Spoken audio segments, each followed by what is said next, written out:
Ayan, magluluto tayo ng chicken adobo. Ayan, kailangan natin ng bawang, sibuyas, bitchin, oyster sauce, at toyo at chicken. Yes, at dahil nakabodol ang lola nyo, magluluto tayo. Oh, tama na. Magluluto tayo ng chicken adobo kasi nakabodol ang lola nyo. Ayan, pasensya na kayo sa aming lutuin. At dahil magpapaypay tayo kasi ganyan ang mga mayaman. Ayan, gisayin muna natin ang wangba. Wow! Medyo may talasik. Ayan. Ganyan magluto ang mga mayaman.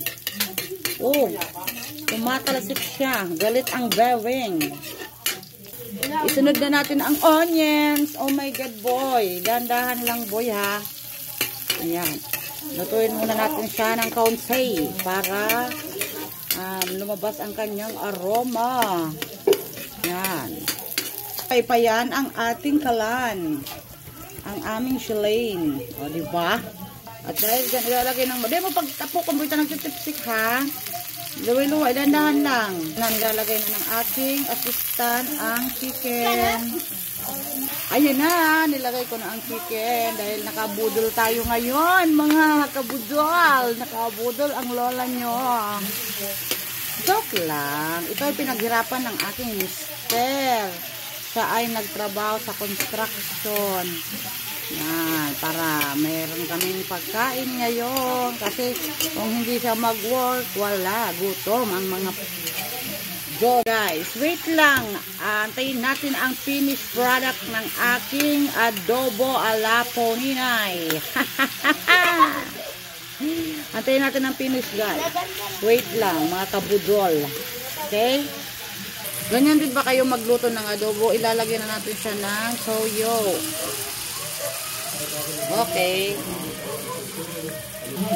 Halo-haloin natin at antayin natin ang finished product ng ating adobo na wings ng manok.